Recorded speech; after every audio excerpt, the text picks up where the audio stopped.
Our next speaker is Katherine Snedaker, the Executive Director and founder of Pink Concussions. She's going to talk about sex and gender differences in brain injury and why it matters.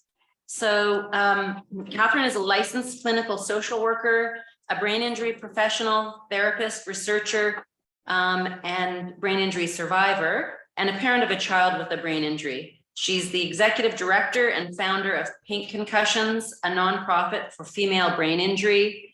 Katherine has presented on sex differences in brain injury for organizations such as United States Department of Veterans Affairs, Defense and Veterans Brain Injury Center, and a number of other centers. She has produced 7 international summits on female brain injury, in part with partners across the US. And her work with Pink Concussions has been featured in Scientific American, Marie Claire, US News and World Report, Washington Post, Health Magazine, The Big Story, and Neurology Advisor. It's my pleasure to introduce Katherine.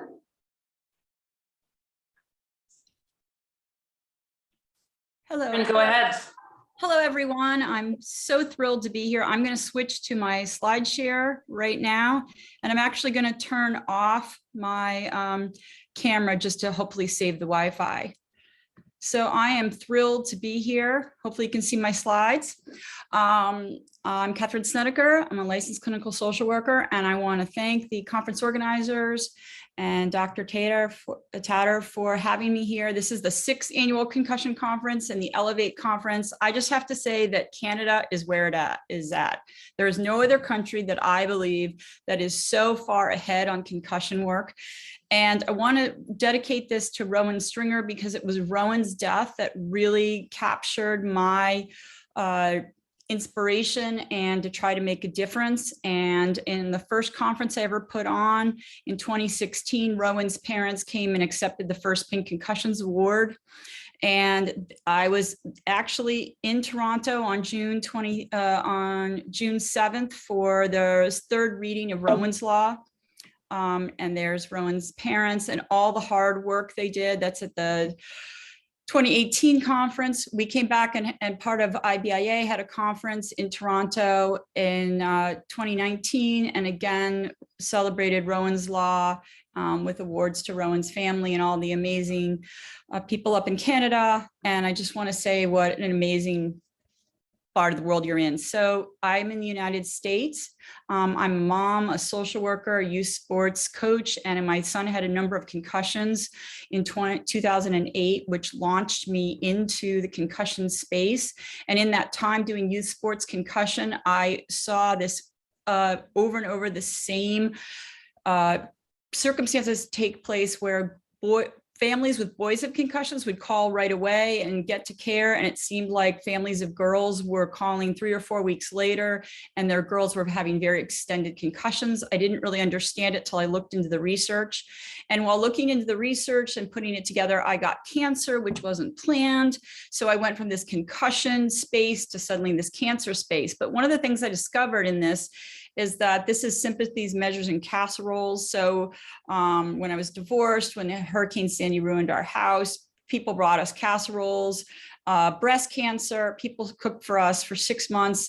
With concussions, nobody took care of my family. And I noticed sort of a lack of people don't do things for other families when it's a concussion and brain injury as opposed to what they do during cancer. So during that space, I started going out into the concussion world and learning more about it. And I saw that there were so many studies with just men. So I went around and asked, why are women excluded from your research?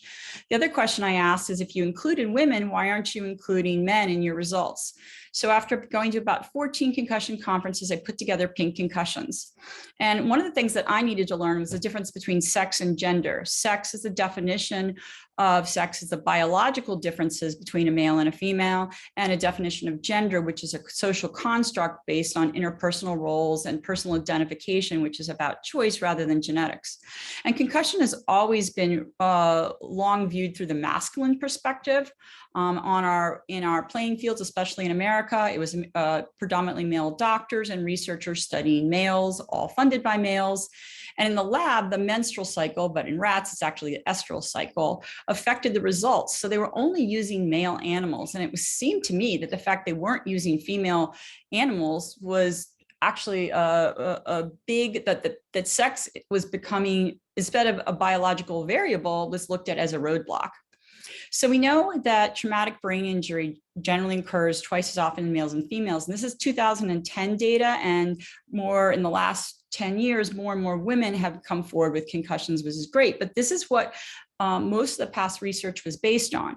And if you look at this 2010 data, you can see if males are the top line and women are the female line, that during the ages of 5 and 15 is the biggest differential where there's more males than females. And that isn't a biological difference there. That's a risk factor. So that is males are taking more risks. Now is the last 10 years as women are drinking more and being educated more, there are more women coming out in higher numbers of women, as Charles's talk this morning showed. In the female life cycle, there's changing hormones throughout the life cycle of a female, and we know that brain injury affects hormones. What of the hormones that before a child, a woman gets her period, when you have your period, date rape violence can come in here during different jobs. You also have different jobs at this point, and then postmenopausal phase. And then what happens when you have a brain injury as a female, as a child, and how does that change your hormones for fertility and your further life? So pink concussions is sports, domestic violence, military accidents, domestic violence, and military service all put together. And that's what our research shows. It's shown in multiple studies that women concuss at a higher rate than their male counterparts and report a higher number and more severe symptoms than males and have a longer recovery period. This isn't anything new. This was pulled together in 2012. So just to break this down, in sports with similar rules where risk is the same, females can concuss at a higher rate than males.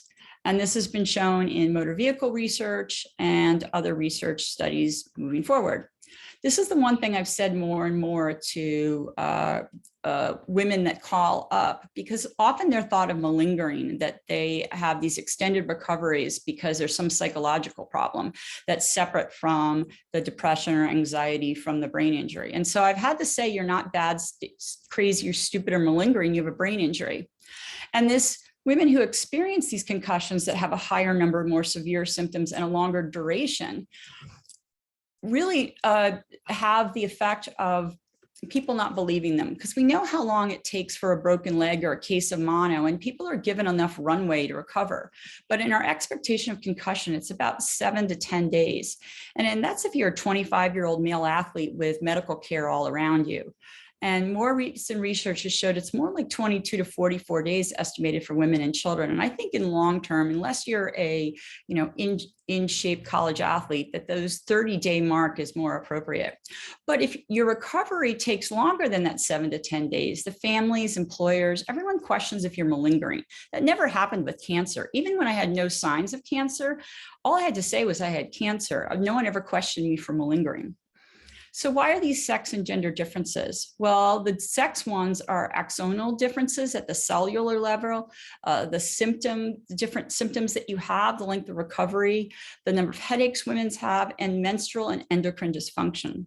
Unfortunately, I don't have time to talk about the endocrine dysfunction at this point, but know that it's there, and there's some great studies on it. This is a great one that's from Arizona on disorders after concussion, and it showed that male versus female, the children with a TBI diagnosis, the female subjects were more likely to present with an endocrine issue diagnosis after TBI. And that's important to understand, because we can treat endocrine dysfunction with pharma, where we can't treat some of the other aspects about brain injury. And there's this is our YouTube channel. There's a great talk by Brian Ortez on our YouTube page. The other thing is the chemical cascade. We need to ask patients if there are changes in our menstrual cycle, and endocrine testing for menstrual and endocrine dysfunction with sex-specific panels. And this is the study 2018 that shows this is a neuron in a nerve cell in the human brain cells, to show that if they're cut in half, that the male versus female, here's the female, which has a fewer number of nanotubulars versus male, and thus more susceptible to injury. So there's a physical difference. We know there are gender differences too. That's by our external choices, that there's male-funded research, social vulnerability, access to care, gender-based violence, and mechanisms of injury. And women are more likely to be affected by poverty, less likely to be returned to work, less likely to have vocational rehab, lost sexual and reproductive health, and more abuse and violence. The mission of Pink Concussions is, I don't have a time. Could someone tell me the time real quick? Because I can't see it from this screen set. It's 3:11. Okay, so I have a couple more minutes. So Pink Concussions has Angela Calentano as part of our leadership, Amy Laforgue as our policy and research director, and that we have a board.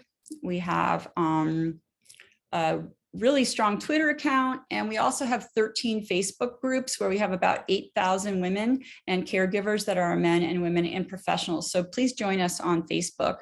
This is some of our accomplishments. And just really quickly on the research, we have 9 research papers out. I'm really excited. We got 100 different papers are now referring to our papers, our citations. So that's pretty exciting for us. But this is our 2013 study, and it showed that females to males, that 70% of females suffered a concussion but continue to play, and 79% of the males. And when we did that study over again in 2000, and it was high school students, we found that the overall that there were only 15 and 13% boys and girls were not reporting their concussions. So there's been a huge change in those 10 or 15 years on reporting concussions. And there are different reasons between boys and girls doing the concussions. But one of the things I wanted to point out is we asked, have you ever faked having a concussion? Because I think too often schools push back and say these kids are taking advantage. And in this study, we only had 2% that ever said they faked a concussion in the girls, and 4% in the boys. And the reasons that one gave is, I've had too many concussions, I don't want to play football anymore. So that's really important. The last thing that I want to point out is this is the time to return to school. Here's a proportion of boys and girls returning to school before 7 days. And then if you look 21 days out, 19% of girls were still out versus boys. And then when there were time to return to sports, there were 31% girls after 21 days to 22% boys. This is the last slide I want to go over. Oops. Students who pretended to minimize or exaggerate symptoms. We always assume in these studies that the kids are absolutely telling the truth. And if you look at the first column, 19 to 30%, 30% of the girls minimized their symptoms to return faster to school. Now, the next column is those that magnified them and kind of exaggerated them, 3 or 4%. And the next column was those that minimized to return to faster to sport. We never really asked our participants later on, have you told the truth in this? Because I think that the kids are so motivated to get.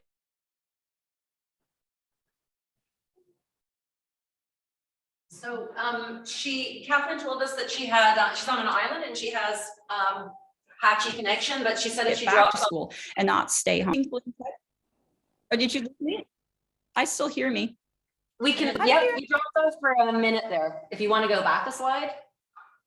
Not even, about 10 seconds. Last thing, Pink Brain Pledge.